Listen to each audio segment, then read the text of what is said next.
एकदा एका मित्राचं आयुष्यभर कष्टानं मिळवलेलं सगळं वैभव, त्याचं घर, त्याची संपत्ती जळून खाक झाली आणि हा निराश अवस्थेत त्याच राखेच्या ढिगाऱ्या शेजारी रडत बसलेला होता.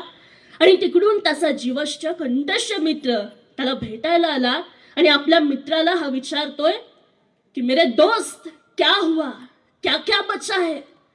यावर हा पहिला मित्र म्हणतोय, यार सिर्फ मैं बच गया हूं, बाकी सब कुछ जलकर राख हो गया.